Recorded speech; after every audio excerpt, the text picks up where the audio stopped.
How to survive. Alone in this world, the person who has learned to depend entirely on themselves has found the only security that cannot be taken away. At some point in your life, you will find yourself truly alone. No rescue, no backup, no safety net, just you and the weight of what needs to be done.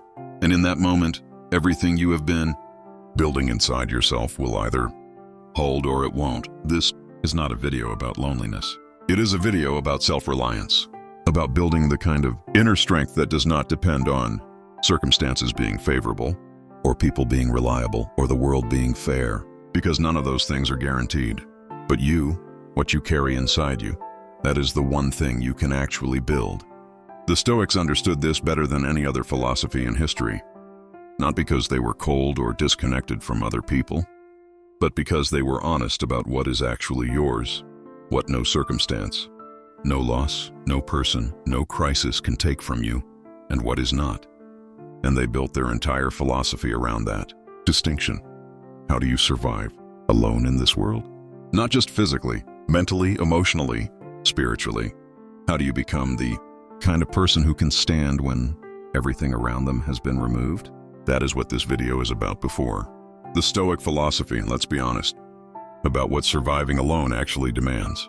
Because most people underestimate it until they are inside it. What surviving alone demands, name it to build it. Mental stability, without external validation.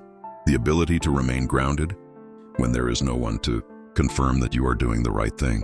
No encouragement, no feedback, no one checking in. The capacity to trust your own judgment when the external mirrors have been removed. This is the first and most essential requirement. The ability to generate your own energy. Most people draw their motivation from external sources, from community, encouragement, shared goals. When those sources are removed, many people stop. The person who survives alone has learned to generate their own energy, to find the reason to continue from inside rather than outside. Clarity about what actually matters. When you are stripped back to just yourself, the non-essential falls away quickly. Surviving alone forces a clarity about values and priorities that comfortable circumstances rarely produce. What do you actually need? What actually matters? What are you actually willing to work for when nobody is watching? The discipline to keep building when nobody sees. This is the core of the silent discipline. The work done in isolation. The building that happens when there is no audience. No applause, no confirmation that it is working. The person who can sustain that, who can keep building in the dark, is the person who survives. Not just alone, but triumphantly. Make the best use of what is in your power, and take the rest as it happens. 3 Stoics. 3 lessons in surviving alone. Epictetus is the definitive Stoic on survival. He was enslaved for the first half of his life. He had no freedom, no property, no status, no external support system of any kind. And he built, in that condition, the most celebrated philosophical school in Rome. Not after he was free, while he was enslaved. The inner citadel he constructed in bondage was the foundation of everything that came after. Nobody helped him build it. He built it alone. No man is free who is not master of himself. Marcus Aurelius governed alone, in a way most people never consider.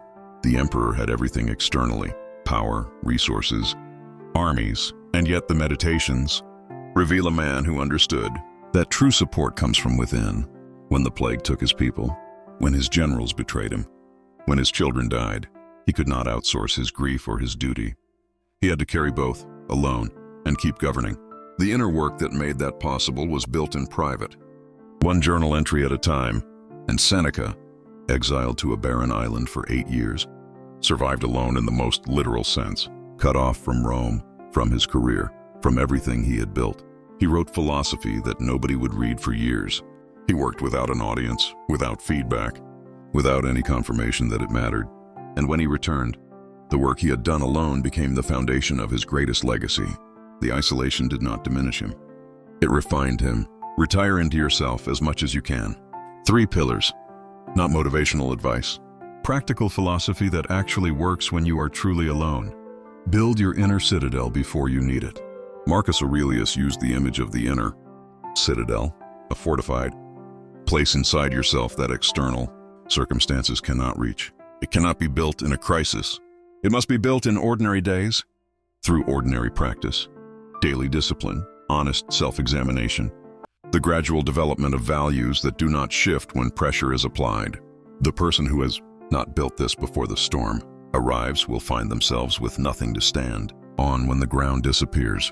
The person who has built it, through years of unglamorous daily practice, will find that the storm, however violent, cannot reach the place where they actually live. Start building it today. Not when you need it, now. You have power over your mind, not outside events. Realize this and you will find strength. 2. Separate what is yours from what is not. Epictetus's fundamental teaching is the most practical survival tool ever developed. Some things are up to you. Your judgments, your choices, your responses, your values, your effort. Everything else, other people's behavior, circumstances, outcomes, what the world delivers is not yours. Not yours to control, not yours to carry. The person who confuses these two categories will exhaust themselves trying to control what cannot be, controlled and neglecting what actually can. The person who learns to distinguish them clearly, honestly, daily, will find that what is actually theirs is sufficient. Not comfortable, sufficient. And sufficiency, when you are genuinely alone, is everything. Make the best use of what is in your power and take the rest as it happens. 3. Find your purpose and let it pull you forward. Seneca wrote, "The person who does not know which port they are sailing to will find no wind favorable." The person surviving alone needs a direction, not a detailed plan, not a guaranteed outcome, but a genuine sense of what they are building and why. That purpose becomes the internal compass that functions when all external ones have been removed. It does not need to be grand. It does not need to be approved by anyone. It needs to be real, genuinely yours, genuinely worth the effort. A purpose that is truly yours will pull you forward on the days when nothing external is pushing, and in the seasons of genuine isolation. That internal pull is the difference between surviving and collapsing. Let all your efforts be directed to something. Let it keep that end in view. You are going to find yourself alone at some point. Maybe you already have. Maybe you are there right now. And the Stoics, who knew this territory better than anyone, have one consistent message for that moment. You have everything you need. Not everything you want. Not everything that would be comfortable. Everything you need. Epictetus built a school from slavery. Marcus governed an empire through grief. Seneca wrote his greatest work in exile.